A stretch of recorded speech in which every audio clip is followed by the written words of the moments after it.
Assalamualaikum warahmatullahi wabarakatuh. Selamat siang menjelang sore. Sebelumnya acara ini kita akan mulai jam 2 tadi. Cuman karena ada sedikit kendala teknis, jadi agak molor sampai jam 14.30. Baiklah, teman-teman, saya Sukni Tumi Pengata, founder dari Advokatus, komunitas keadvokatan yang beranggotakan advokat, praktisi hukum, mahasiswa hukum, dan masyarakat umum yang ingin belajar hukum dengan mengkaji, meneliti undang-undang dan aturan pelaksanaannya, putusan-putusan pengadilan, serta penegakan hukum yang berbasiskan riset.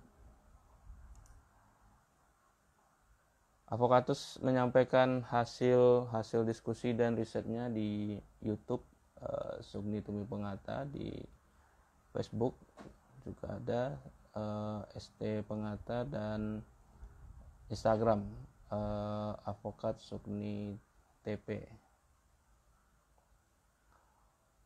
Acara hari ini tidak bisa hadir tanpa kehadiran sponsor, yakni Nida Konsultan .com, penyedia layanan pembuatan dokumen hukum dan informasi hukum, serta layanan hukum berlangganan melalui akses pengacara dengan harga terjangkau, dan Kepo Kopi, kopi pengacara.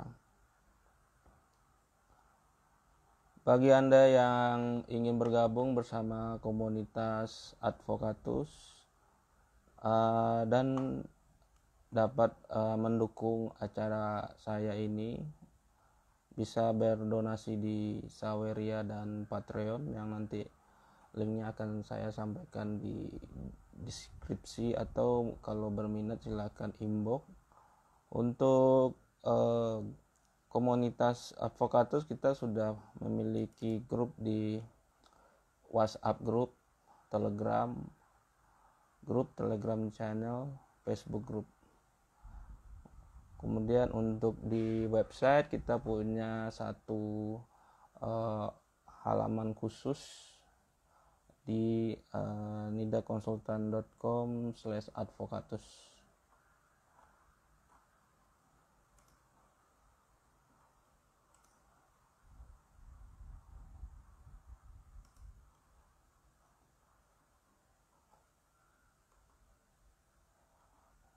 Baiklah, untuk hari ini Advokatus akan menyampaikan hasil riset mengenai lembaga alternatif penyelesaian sengketa sektor jasa keuangan, atau disingkat LAPSSJK. Nah, apa ini LAPSSJK? Setelah kami di Advokatus melakukan riset, saya berpikir lembaga ini lembaga baru yang sangat powerful, sangat super power di sektor jasa keuangan. Nah, mengapa demikian? Simak penjelasan saya di live ini. Kalau Anda memiliki pertanyaan, silahkan sampaikan di fitur inbox di Instagram saya atau di Facebook saya, untuk bisa saya nanti bisa lacak lagi. Soalnya saya punya kendala kalau di fitur komen, jadi pertanyaannya itu sering tidak bisa saya lacak karena harus scroll ke atas lagi. Nah, yang pertama kita akan membahas mengenai LAPSSJK itu sendiri, atau Lembaga Alternatif Penyelesaian Sengketa Sektor Jasa Keuangan. Nah, di masa pandemi COVID sekarang ini tentu sudah banyak kendala yang Anda alami di sektor jasa keuangan, khususnya bagi Anda yang sebagai konsumen jasa keuangan, antara lain jasa perbankan, jasa pembiayaan atau leasing, dan jasa asuransi ya. Kalau kita lihat dari data yang ada di masa pandemi COVID ini, kalau kita ambil tahun masuk ke Indonesia yakni di 2020 saja Januari ya, walaupun COVID itu sudah ada dari 2019, tapi baru masuk itu 2020 ditandai dengan adanya kasus COVID pertama atau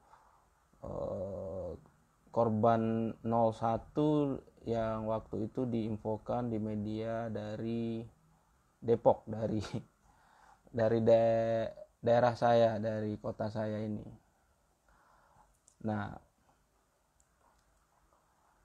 jadi dari 2020 Januari ke sekarang ini bulan Agustus 2021, maka kita sudah menjalani COVID ini 1 tahun, masuk tahun 8 bulan ya.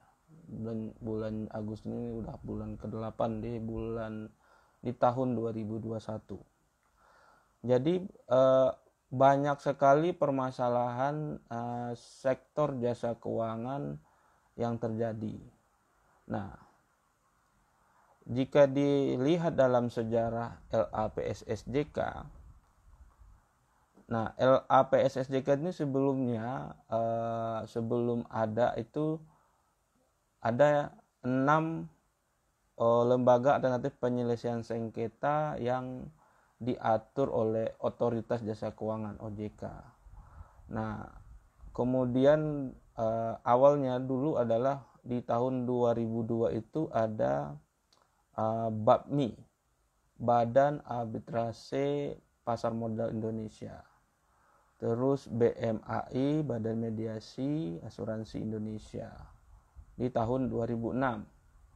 Kemudian di tahun 2011 ada BMDP, Badan Mediasi Dana Pensiun.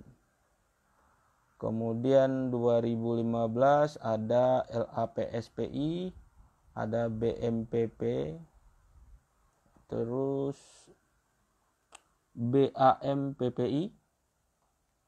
Nah, di tahun 2018 sampai 2019 ada kesepakatan awal dari para pendiri LAPSSJK ini di Bogor mengenai pembentukan lembaga alternatif penyelesaian sengketa tunggal dan terintegrasi. Jadi yang tadi awalnya adalah ada 6 lembaga alternatif penyelesaian sengketa. Nah, sekarang itu mau disatukan, diintegrasikan gitu. Nah, itu dalam periode 2018 sampai 2019, yang mana periode ini intensif pembahasannya melalui FGD yang dibentuk oleh OJK. FGD ini artinya Focus Group Discussion. Jadi suatu forum grup yang satu grup itu berdiskusi untuk satu tema tertentu. Kemudian di tahun 2020 tanggal 22 bulan 9 tahun 2020 itu akta pendirian LAPSSJK diteken, ditandatangani. Kemudian tanggal 30 bulan 11 tahun 2020 pengesahan Badan Hukum Lembaga Alternatif Penyelesaian Sengketa Sektor Jasa Keuangan disahkan oleh Menkumham. Nah, pada tanggal 16 bulan 12 tahun 2020 OJK mengeluarkan POJK 61 tahun 2020. Kemudian tanggal 29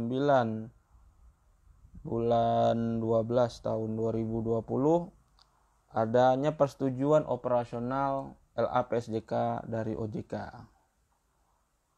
Kemudian di tahun 2021 tanggal 1 Januari 2021 LAPSJK beroperasi. Jadi yang perlu Anda pahami bahwa sejak Januari 2021 tanggal 1 Januari itu semua penyelesaian sengketa di sektor jasa keuangan beralih ke LAPSJK. Nah, itu tentang sejarah LAPSJK. Nah, kemudian visi dan misi LAPSJK, visinya menjadi lembaga alternatif penyelesaian sengketa sektor keuangan yang profesional, kredibel, dan pilihan utama bagi nasabah dan penyedia jasa keuangan.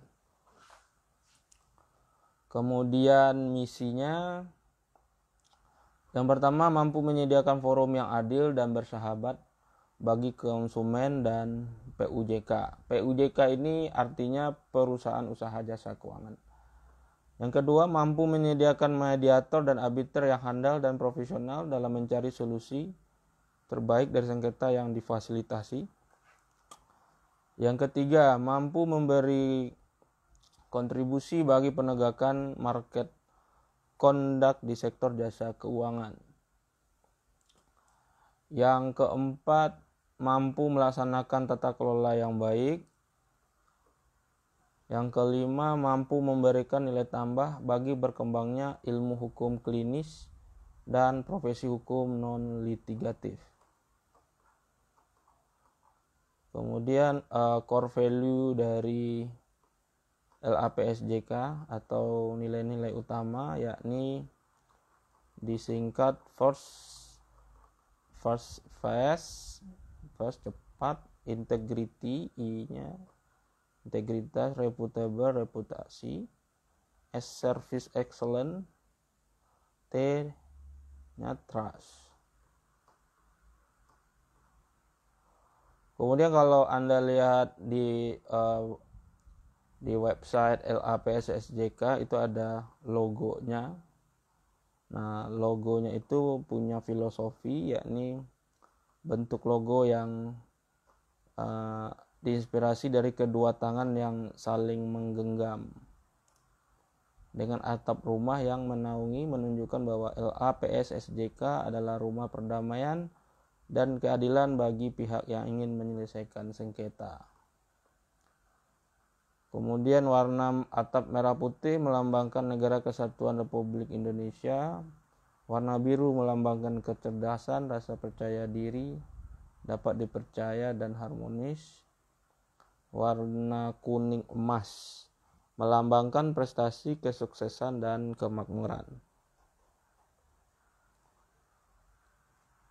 Oke, dari uraian itu jelas bahwa saat ini di sektor jasa keuangan di bawah pengawasan Otoritas Jasa Keuangan OJK hanya ada satu tunggal lembaga penyelesaian sengketa, yakni LAPSJK. Ini yang mendasari kesimpulan advokatus bahwa LAPSJK adalah lembaga yang sangat kuat, superpower dalam penyelesaian sengketa di sektor jasa keuangan. Alasannya adalah jika Anda punya perjanjian di dalam leasing atau bank, bahwa itu lihat di dalam klausul penyelesaian sengketa. Nah, setiap penyelesaian sengketa itu pasti ada ditulis diselesaikan di lembaga alternatif penyelesaian sengketa jasa keuangan, atau sebelum adanya LAPSJK ini mungkin ada ditulis seperti kalau Di dalam pasar modal ditulisnya arbitrase di BAPMI, kalau Anda di asuransi mediasi dan arbitrasenya di Badan Penyengketa Asuransi dan seterusnya. Juga Anda harus pahami bahwa otoritas jasa keuangan itu sangat mengawasi sektor jasa keuangan ya. Jadi tidak hanya satu tapi keseluruhan, mulai dari perbankan, pegadaian, dana pensiun, leasing dan pegadaian ya. Nanti saya akan terangkan di dalam LAPSJK ini bagaimana powerful lembaga ini. Dan menurut saya pandangan kami, lembaga ini sangat mendukung dalam hal pencapaian penyelesaian sengketa antara perusahaan jasa keuangan apapun, apakah bank, apakah leasing, dengan konsumen.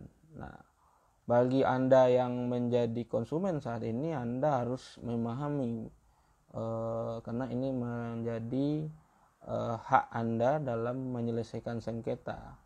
Mungkin saat ini ada kendala dalam pembayaran, atau misalnya di sektor pembiayaan atau leasing, seperti biasanya kejadian itu adalah tunggakan macet, pengambil alihan unit oleh debt collector. Nah, itu sebenarnya sekarang sudah bisa diselesaikan di LAPSJK. Nah, kita sekarang melihat bagaimana struktur organisasi dari LAPSJK. Yang pertama itu, LAPSJK memiliki rapat umum anggota. Rapat umum anggota merupakan pemegang kekuasaan tertinggi dalam struktur organisasi LAPSJK. Ada dua macam rapat umum anggota, yakni rapat umum anggota tahunan dan rapat umum anggota luar biasa. Perbedaannya adalah bahwa untuk rapat umum anggota tahunan harus diselenggarakan secara rutin setiap tahun paling lambat tanggal 30 Juni dengan agenda yang sudah ditentukan oleh anggaran dasar LAPSJK. Sedangkan rapat umum anggota luar biasa adalah rapat umum anggota yang diselenggarakan selain dari rapat umum anggota tahunan. Jadi kalau diambil perbandingan, menurut saya ini mirip dengan mekanisme perseroan terbatas terhadap RUPS, rapat umum pemegang saham.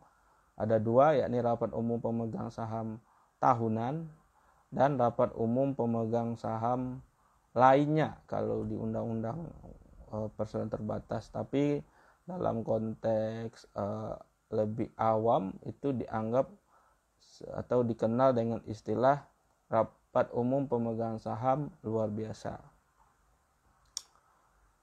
Nah, kemudian agenda dari rapat umum anggota tahunan di LAPSJK adalah persetujuan atas laporan tahunan, penunjukan akuntan publik, pengesahan pengurus dan pengawas untuk periode yang baru, pengesahan pengurus antar waktu, dan pengesahan rencana kegiatan dan anggaran tahunan. Ya, sama seperti RUPS tahunan PT. Kemudian agenda agenda rapat umum anggota luar biasa umumnya membahas dan memutuskan hal-hal yang penting dan urgent untuk segera diputuskan yang tidak bisa menunggu untuk diagendakan di rapat umum anggota tahunan.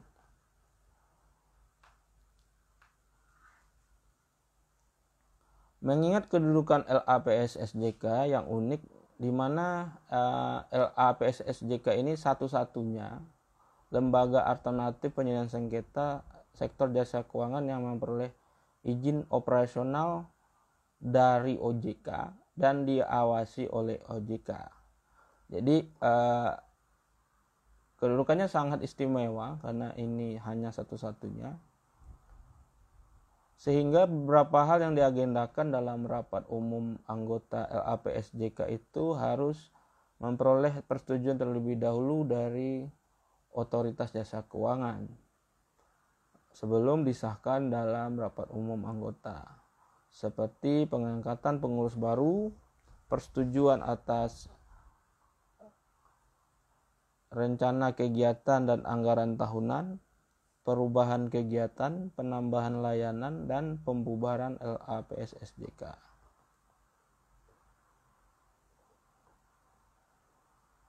Kemudian ada Dewan Pengawas. Pengawas LAPSSJK ini memiliki tugas pokok mengawasi tindakan kepengurusan yang dijalankan oleh pengurus LAPSSJK. Nah, untuk pertama kalinya pengangkatan pengawas LAPSSJK dilakukan berdasarkan kesepakatan di antara para anggota pendiri. Namun untuk selanjutnya akan melalui proses fit and proper test oleh OJK dan kemudian akan disahkan dalam rapat umum anggota. Saat ini pengawas LAPSSJK berjumlah 19 orang yang menjabat secara ex officio karena jabatannya sebagai direktur utama organisasi atau asosiasi dari perusahaan-perusahaan jasa keuangan. Untuk periode 2020 sampai 2023, Dewan Pengawas LAPSJK adalah Ketua Pengawas Bapak HSM Widodo dari Asosiasi Asuransi Umum Indonesia, kemudian Inarno Jajadi dari PT Bursa Efek Indonesia, Francisca Owe dari Perhimpunan Bank Nasional, kemudian Bob Tiasika Ananta dari Himpunan Bank Milik Negara, kemudian Supriyatno Asosiasi Bank Pembangunan Daerah, Heri Gunardi Asosiasi Bank Syariah Indonesia, Batara Sianturi Perhimpunan Bank-Bank Internasional Indonesia, Joko Suyanto Perhimpunan Bank Perkiraan Rakyat Indonesia, Budi Tampu Bolon Asosiasi Asuransi Jiwa Indonesia, Tatang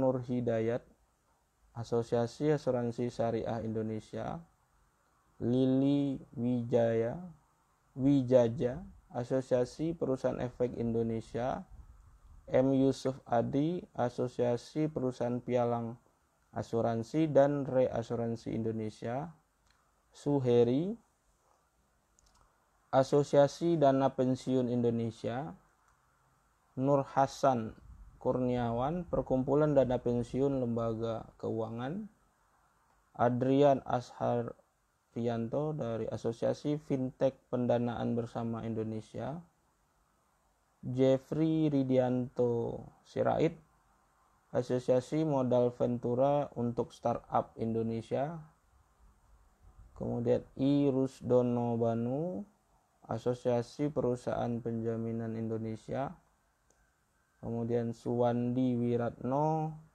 Asosiasi Perusahaan Pembiayaan Indonesia, kemudian Holilur Rohman Perkumpulan Perusahaan Gadai Indonesia. Kemudian untuk pengurus LAPSSJK memiliki tugas dan kewenangan untuk menjalankan operasional sehari-hari. LAPSSJK dibantu oleh para pegawai sekretariat dengan fungsi masing-masing. Nah, untuk pertama kali pengurus LAPSJK dilakukan oleh para anggota pendiri setelah para kandidat pengurus melewati proses fit dan proper test yang dilakukan oleh tim seleksi yang ditunjuk oleh OJK. Untuk saat ini pengurus LAPSSJK periode 2020-2023 ada 3 orang dengan susunan Bapak Himawan E. Subiantoro sebagai ketua, terus Bapak Trilenggono Yanua Rahmadi sebagai sekretaris, kemudian Bapak Listianto Lunarko pelaksana tugas bendahara. Catatannya di sini menggantikan Danet Fitrianto yang mengundurkan diri. Kemudian di LAPSJK ada komite etik.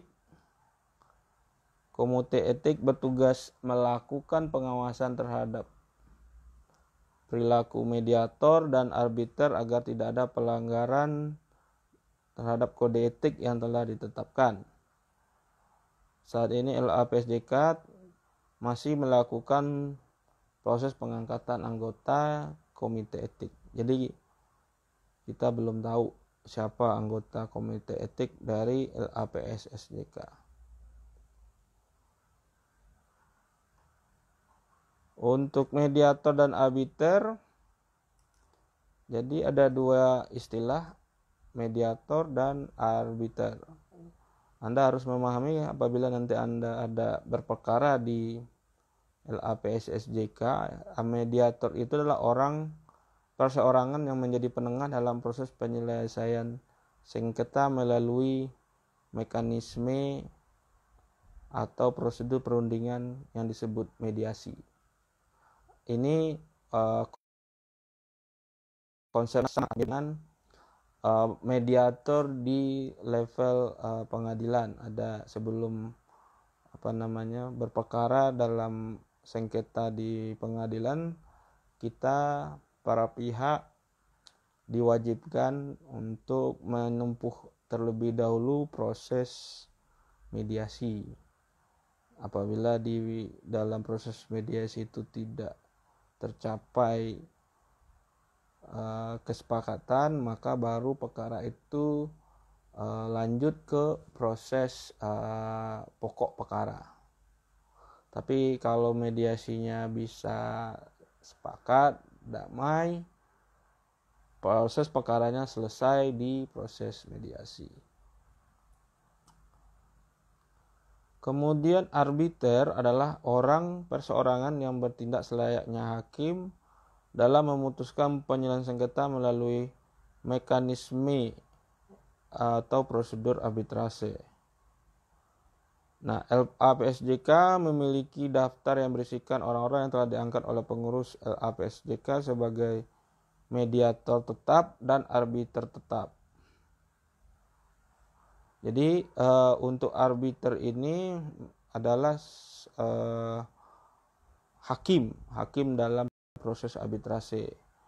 Jadi arbitrase nanti bersifat mengikat karena dia adalah salah satu bentuk peradilan. Jadi bukan seperti mediasi. Kalau mediasi itu adalah bentuknya perundingan. Mekanismenya berbeda dan hasil kekuatan putusannya pun juga berbeda.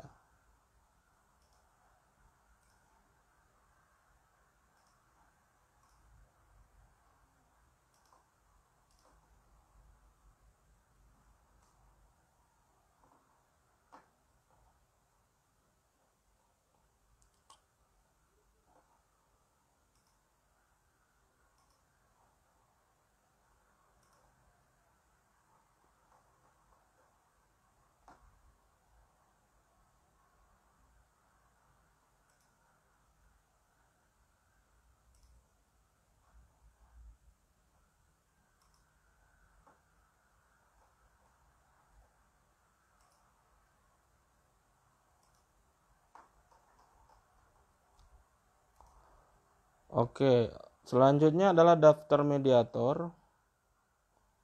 Ini ada di sektor perbankan. Ini akan saya share ke Anda semua. Silakan nanti bagi yang tertarik untuk kirim inbox ya. Saya akan share nama-nama, soalnya sangat panjang sekali. Mungkin saya sebutkan aja jumlahnya ya. Untuk daftar mediator sektor perbankan konvensional ada 23 orang, untuk syariah 5 orang, asuransi umum konvensional 17 orang, kemudian syariah 6 orang, sektor asuransi jiwa konvensional 11 orang, untuk syariah 4 orang,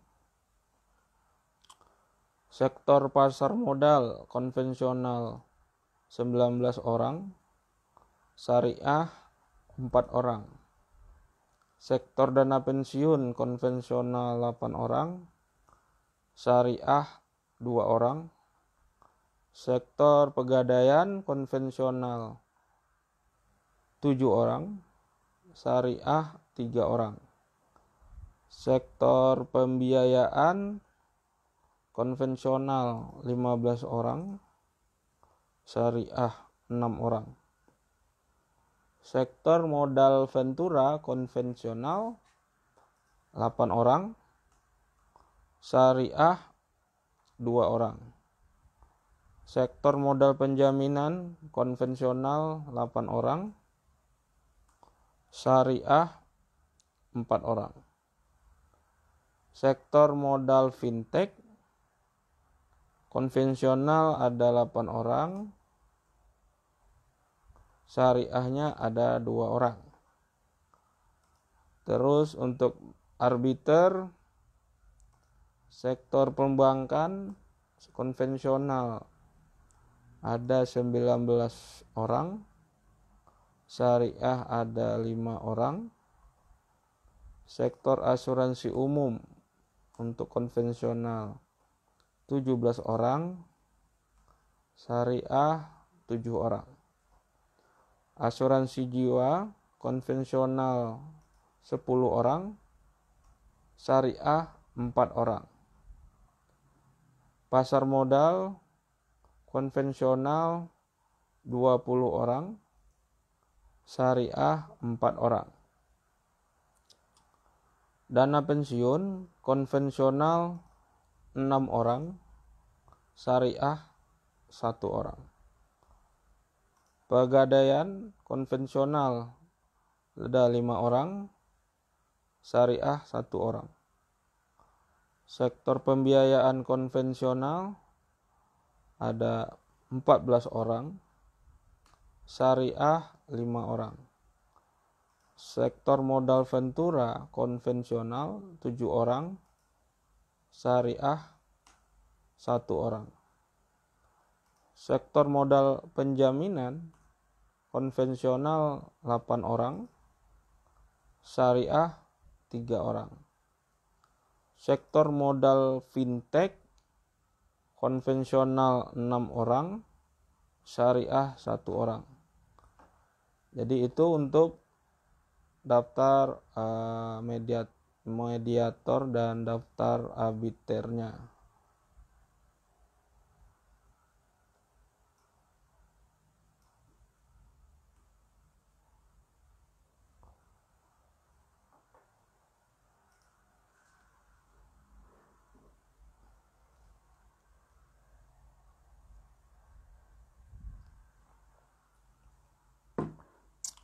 Kemudian untuk jenis kegiatan dari LAPS-SJK,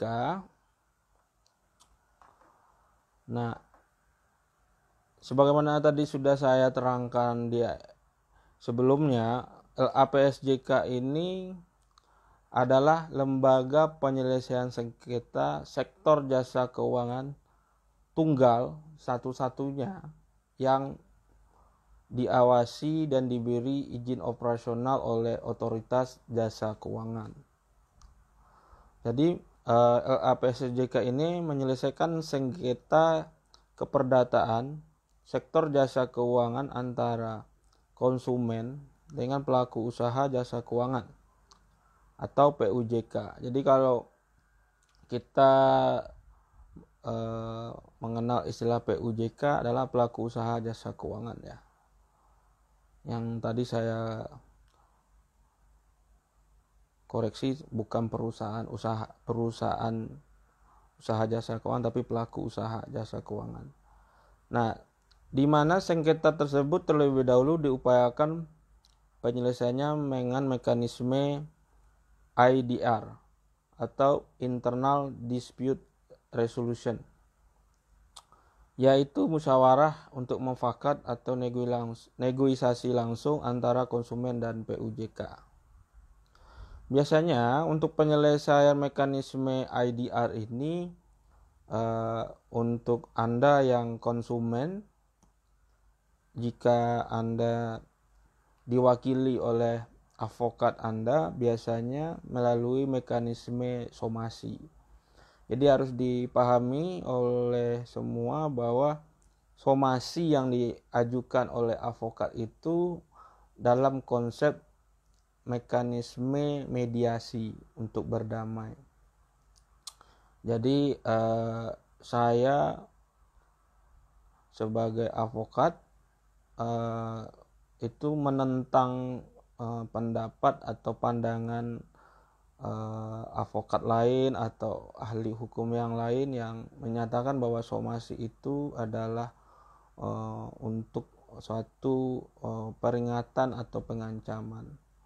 Sebenarnya somasi itu walaupun artinya adalah surat peringatan, cuman ini dalam konteks mediasi atau musyawarah dan mufakat.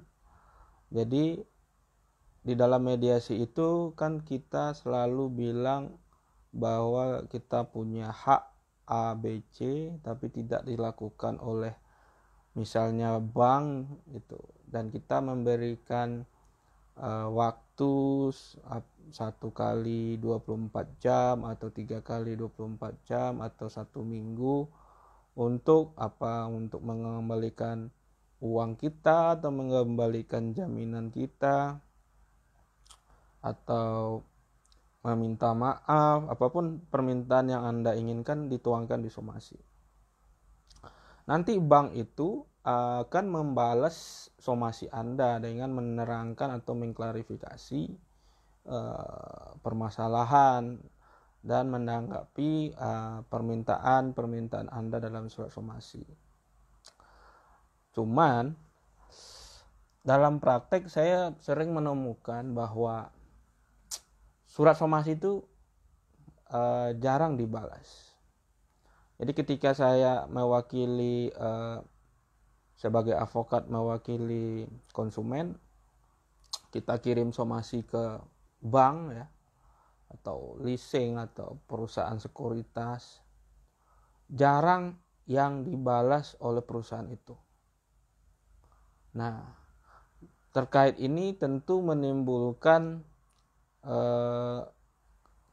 ketidaksenangan kita atau ketidaksenangan dari klien kita, si konsumen, karena itu merupakan bukti bagi kita bahwa mereka itu arogan, tidak mau membalas. Jadi ketika tidak dibalas somasi itu, maka sebenarnya proses penyelesaian secara IDR ini, Internal Dispute Resolution, yakni musyawarah untuk mufakat antara konsumen dengan pelaku usaha jasa keuangan, tidak terjadi atau gagal karena si konsumen sudah somasi, ya kan, tapi pelaku usaha jasa keuangannya tidak membalas itu dengan berbagai macam argumen atau alasan, dan itu yang menimbulkan arogansi, menimbulkan perasaan yang tidak nyaman, tidak senang. Sehingga kalau saya sih menyarankan kalau ada somasi dibalas saja, sehingga proses penyelesaian sengketa itu bisa terjadi gitu. Tapi kalau tidak dibalas somasi Anda sebagai konsumen, Anda pakai itu untuk bukti telah melakukan mekanisme IDR. Karena di LAPSJK kriterianya itu terlebih dahulu sudah diupayakan penyelesaian secara IDR. Buktinya somasi itu. Ya kalau nggak dibalas ya sudah. Artinya proses itu sudah dicoba tapi tidak mendapatkan respon dari pelaku usaha jasa keuangan itu. Kemudian sengketa tersebut tidak sedang diperiksa atau tidak telah diputus oleh instansi yang berwenang lainnya. Penjelasannya seperti ini. Ada sengketa yang terjadi itu sebenarnya adalah sektor jasa keuangan, tapi dibawa ke ranah pidana. Dalam berbagai kasus yang pernah saya tangani, contoh untuk sektor jasa asuransi, permasalahan pencairan polis itu kan sebenarnya adalah keperdataan. Tapi ada beberapa konsumen yang membawa permasalahan belum dicairkannya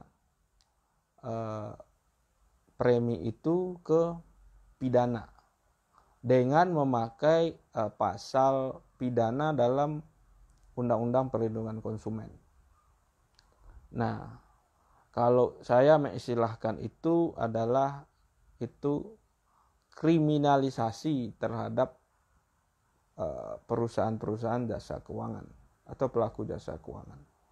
Karena mekanisme penyelesaiannya sebenarnya tidak perlu dipidana, tapi bisa melalui tadi mekanisme musyawarah mufakat atau IDR. Terus kalau tidak tercapai bisa melalui lembaga alternatif penyelesaian sengketa LAPSSJK sekarang, ya kan? Nah, terus kalau tidak salah, tapi masing-masing perjanjian antara konsumen dengan pelaku usaha jasa keuangan beda-beda. Tapi biasanya tuh ada klausul ke pengadilan negeri. Jadi tergantung mekanisme yang diatur dalam perjanjian, apakah setelah selesai dalam proses musyawarah mufakat yang tidak tercapai kesepakatan bisa langsung ke pengadilan atau harus mengikuti dulu ke LAPSSJK. Kalau langsung berarti biasanya dipakai redaksinya atau. Jika musyawarah mufakat tidak tercapai, maka sengketa ini bisa diajukan di pengadilan negeri mana atau di LAPSSJK. Itu berarti kan bisa pilih salah satu. Nah, tapi kalau di dalam perjanjian itu diatur seperti ini, satu adalah musyawarah mufakat, jika tidak tercapai adalah LAPSSJK, jika tidak menerima juga LAPSSJK baru ke pengadilan. Artinya Anda harus menjalani prosedur di LAPSSJK dahulu, baru ke pengadilan. Nah, pemahaman ini yang ditekankan oleh LAPSSJK. Jadi apabila sengketa itu sudah Anda masukkan ke dalam pengadilan, ya, maka LAPSSJK tidak berwenang karena ini sengketa keperdataan. Tapi permasalahannya kalau itu adalah dilaporkan secara pidana. Dan dalam berbagai kasus, mungkin nanti kita bisa kupas, ada beberapa perkara yang juga kita ketahui bersama dari media massa dan media sosial. Ada yang perusahaan asuransi itu menjadi tersangka, ya kan? Ada yang ya kalau yang masih dalam proses penyelidikan masih banyak sih, masih banyak. Saya juga ada beberapa mewakili dan mendampingi perusahaan jasa keuangan dalam laporan pidana. Tapi yang sampai ke pengadilan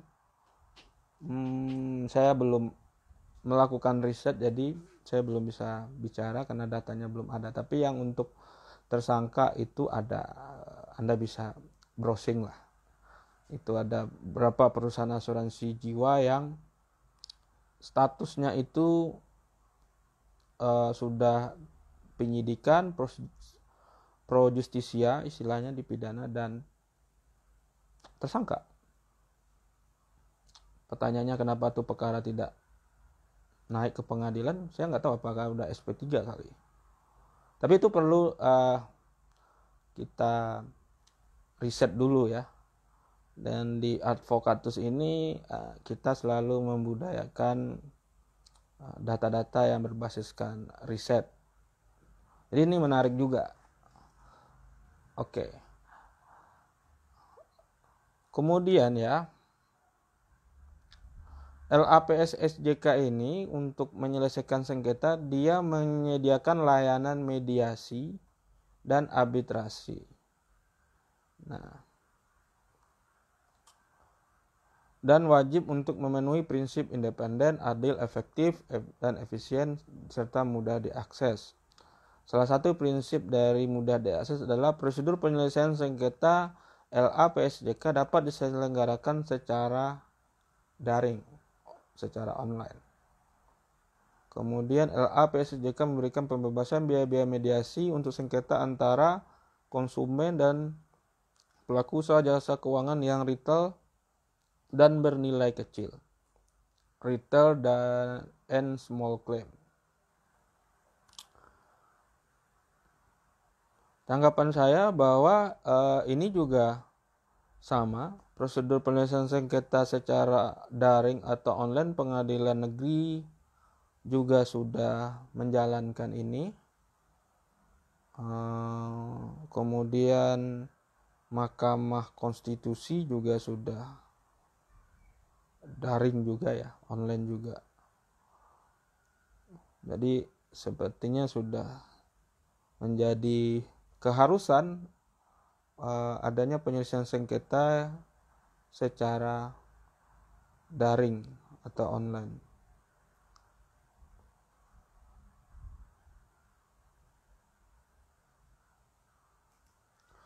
Kemudian LAPS-JK juga melayani penyelesaian sengketa-sengketa komersil dan menggunakan biaya atas layanan tersebut. Nah, tadi untuk nilai retail dan bernilai kecil, retail dan small claim itu Anda konsumen bebas biaya. Nah, berapa? Bagaimana caranya? Nah, itu nanti kita bahas di berikutnya. Dan juga saya berencana mau memberikan training kepada Anda yang berminat untuk memahami penyelesaian sengketa di LAPS-SJK dalam bentuk pelatihan itu. Jadi nanti lebih detailnya di sana saya akan berikan. Kalau di live ini sifatnya saya hanya memberikan edukasi dan memberikan hasil riset. Kalau yang teknis-teknis ya maaf tidak bisa saya berikan di sini karena satu, keterbatasan alat dan teknologi, karena ini kita hanya pakai live di Facebook dan Instagram gitu. Nanti hasil live-nya juga saya masukkan ke YouTube gitu. Sedangkan kalau Anda ingin mengetahui teknis-teknis itu, saya perlukan alat untuk training online itu Zoom meeting. Ini kita nanti akan bikin Zoom meeting aja. Nah, kegiatan lainnya dari LAPS-JK ini yakni menyediakan layanan penyelesaian beda pendapat melalui pemberian pendapat mengikat, atau istilah kerennya binding opinion. Nah, ini bagi Anda yang mahasiswa hukum yang nonton ini, ini hal yang baru dilakukan oleh LAPS-SJK. binding opinion, karena ini baru dulu tuh teorinya ada kita dulu tuh.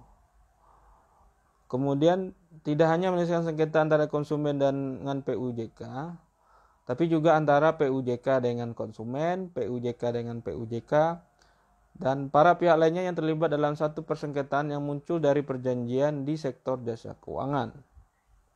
Nah, jadi penyelesaian sengketanya di LAPSJK ya, satu, antara pelaku usaha jasa keuangan dengan konsumen. Dua, antara sesama pelaku usaha jasa keuangan. Yang ketiga, para pihak lainnya yang terlibat dalam satu sengketa yang muncul dari perjanjian di sektor jasa keuangan. Nah, saya untuk yang terakhir ini masih belum memahami secara teknis. Para pihak lainnya yang terlibat dalam satu sengketa yang muncul dari perjanjian di sektor jasa keuangan. Nah, alasannya adalah begini. LAPSJK ini bukanlah lembaga negara. Dia adalah lembaga swasta berbadan hukum, didirikan dengan anggota pendiri. Pertanyaan kritis saya adalah, apabila ada satu lembaga ada satu pelaku usaha jasa keuangan, si A, ya kan, anggota dari LAPSJK. Kemudian dia bersengketa dengan perusahaan B, pelaku usaha jasa keuangan juga, tapi belum menjadi anggota LAPSJK. Nah, pertanyaannya, ketika kita masuk dalam penyelesaian sengketa di LAPSJK, apakah perusahaan B tadi itu akan confident dia, ya kan, sengketanya itu diselesaikan secara adil di LAPSJK, yang mana perusahaan A menjadi anggota di situ, ya kan? Sehingga kalau dia bawa ke pengadilan, ya kan, itu pasti akan dipilih forum itu, karena pengadilan lembaga negara, itu resmi negara. Kalau ini kan swasta. Nah, saya kurang tahu nanti aplikasinya seperti apa. Apakah nanti OJK bilang bagi pelaku usaha jasa keuangan yang tidak mau daftar di LAPSJK, saya tidak akan keluarkan izin operasional. Ya, bisa jadi seperti itu, karena itu kalau saya baca POJK 61 itu sebenarnya rejimnya dibuat LAPSJK itu semacam, kalau saya bandingkan tuh mahkamah agungnya pengadilan di sektor jasa keuangan, satu-satunya. Jadi kalau Anda adalah pelaku usaha jasa keuangan, tentu perlu izin operasional dong. Izin operasional, izinnya dari mana? OJK. Kalau nggak ada OJK, Anda jadi apa? Ilegal. Ya kan? Seperti contoh koperasi-koperasi yang minjamin uang tapi nggak ada izin. Secara bisnis dia nggak rugi. Dia tidak ada melakukan wan prestasi, tapi dia tidak punya izin OJK, sehingga dianggap ilegal. Karena dia ilegal, hidup pasal pidananya. Ini bank gelap, kan seperti itu. Tapi kalau ada jasa keuangan yang diberikan izin operasional oleh OJK, dia tidak jadi bank gelap operasinya, boleh beroperasi sah. Nah, tapi untuk penyelesaian sengketa harus di LAPSJK. Nah, rejim dari POJK 61 ini seperti itu. Mungkin Anda yang teman-teman saya juga, nih saya lihat ada yang juga lagi nonton, sama advokat, kita bisa diskusi nih. Karena sektor jasa keuangan ini kan sifatnya publik nih. Jadi kalau kita pakai istilah advokasi, ini adalah advokasi publik untuk konsumen atau untuk pelaku usaha jasa keuangan. Karena ini yang masih menggelitik saya, pertanyaan, ya kalau dia sama-sama daftar, sama-sama jadi anggota APSSJK sih, ya sudah, nggak ada masalah. Sama seperti kalau saya ambil contoh yang lain, mahkamah partai politik berwenang untuk menyelesaikan sengketa antar partai politik, ya kan? Tapi bagaimana kalau anggota partainya tergabung, terus yang satu lagi ada orang bukan anggota partainya dia, tapi mahkamah partainya berwenang untuk menyelesaikan sengketa keperdataan mereka. Nah, di situ pertanyaan kritis saya, ya mungkin nanti kita bisa dapat pencerahan dari LAPSSJK ya terkait kewenangan itu tadi. Ya, mungkin nanti kalau bahasanya dalam ketatanegaraan nih, OJK dan LAPSSJK udah self regulatory, ya kan? Jadi dia bisa ngatur diri sendiri aja. Nah, gimana? Tapi pengaturan dia sendiri ini mengikat kepada orang lain, kepada masyarakat. Nah, itu bahasan lainnya lah. Nanti mungkin saya undang teman sejawat yang pakar HTN. Saya kurang pakar kalau untuk HTN. Atau nanti kita ada hasil riset, nanti saya sampaikan juga hasil risetnya. Nah, kalau ada hasil risetnya saya jadi pakar. Nah, kegiatan lainnya ya, mengembangkan kompetensi mediator dan arbiter yang terdaftar di LAPSSJK. Ya, ini biasa.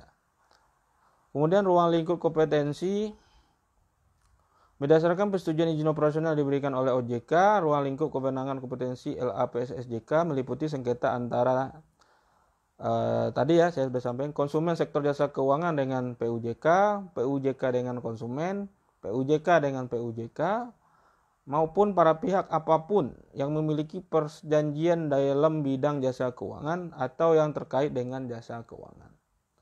Dan mengenai sengketa keperdataan di bidang perbankan konvensional maupun syariah, pasar modal konvensional maupun syariah, perasuransian konvensional maupun syariah, dana pensiun konvensional maupun syariah, pegadaian konvensional maupun syariah, pembiayaan konvensional maupun syariah, modal ventura konvensional maupun syariah, penjaminan konvensional maupun syariah, fintech konvensional maupun syariah, dan transaksi lainnya yang berhubungan dengan bidang keuangan. Dengan syarat, para pihak memiliki kesepakatan tertulis untuk menyelesaikan sengketa melalui LAPSSJK dan mengajukan pendaftaran permohonan mediasi atau arbitrase atau pendapat mengikat kepada LAPSSJK. Tanggapan saya begini, ini berarti semua terkait sektor jasa keuangan sekarang penyelesaian sengketa di LAPSSJK. Ini yang saya sampaikan tadi di awal, kesimpulan dari Advokatus bahwa LAPSSJK adalah sekarang lembaga paling kuat, lembaga superpower dalam penyelesaian sengketa jasa keuangan. Jadi bukan pengadilan, itu maaf, tapi adalah LAPSSJK. Alasannya adalah itu ada dalam setiap perjanjian jasa keuangan. Mulai dari bank, pasar modal, asuransi, dana pensiun, pegadaian, pembiayaan, modal ventura, penjaminan, fintech, ya. Sejak 1 Januari 2021 pasti dan wajib mencantumkan klausul penyelesaian sengketa di LAPSSJK. Bagaimana kalau tidak, Bang Tumi? Kalau tidak dicantumkan itu, bercandanya saya ya, legalnya pecat aja itu perusahaan usaha jasa keuangannya, karena nggak ngerti aturan dia berarti. Karena sejak 1 Januari 2021 itu udah rejim LAPSSJK, bos. Jadi kalau itu tidak dicantumkan, berarti yang salah itu adalah perusahaan itu. Jadi kalau dalam bikin perjanjian itu adalah legalnya, berarti legalnya nggak paham aturannya. Atau kalau dia punya lawyer, punya advokat, atau konsultan hukum retainer, nggak ngerti pul kawan itu berarti. Nah, mestinya ya ganti aja, pecat aja kalau saya bilang. Tapi kalau konsumen ya nggak tahu. Dan juga konsumen itu tidak punya dalam praktek itu tuh semacam keistimewaan untuk menolak atau menegosiasikan klausula. Itu. Kita ke bank mau pinjam uang buat beli rumah KPR, disodorin perjanjian. Dilihat tuh penyelesaian sengketanya di bawah, ada LAPSJK ditulis di situ. Kita bilang saya nggak mau di sini, saya maunya langsung ke pengadilan. Bisa nggak? Nggak bisa, bos. Itu take it or leave it itu perjanjiannya, atau leasing gitu. Pokoknya semua ini bank, pasar modal, asuransi, dana pensiun, pegadaian, pembiayaan, modal ventura, penjaminan, fintech. Nah, fintech paling banyak sekarang. Kayaknya hati-hati, bos, ambil fintech. Lihat, kalau Anda tidak percaya, nanti Anda akan merasakan sendiri akibatnya kalau Anda tidak memahami aturan ini sebagai konsumen. Nah, saya sebagai host Advocatus ingin Advocatus ini mengedukasi para konsumen atau para praktisi hukum bahwa ini ada lembaga baru dan sudah jalan dari Januari 2021 gitu. Jadi ini tidak lembaga yang lemah, ini powerful dia. Dan saya dalam secara konsep dan kelembagaan setuju. Karena selama ini nih dipecah jadi 6. Bingung kita. Kalau 1 terintegrasi benar, dan juga kita belum banyak memiliki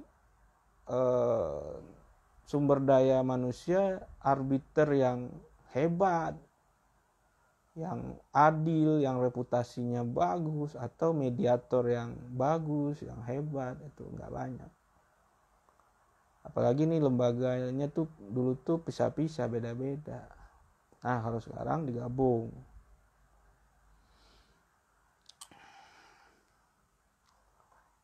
Kemudian lanjutnya, nanti saya akan mulai masuk mengenai layanan mediasi apa, kemudian arbitrasinya apa, pendapat mengikat itu apa di LAPSJK. Cuman karena saya sekarang mau asar sudah masuk, saya mau salat dulu, nanti kita lanjutkan lagi. Terima kasih teman-teman yang sudah bergabung, Anda yang sudah bergabung. Silakan kalau ada pertanyaan disampaikan lewat inbox ke Instagram apa ke Facebook. Saya ini dulu ya, istirahatkan dulu untuk salat asar. Terima kasih.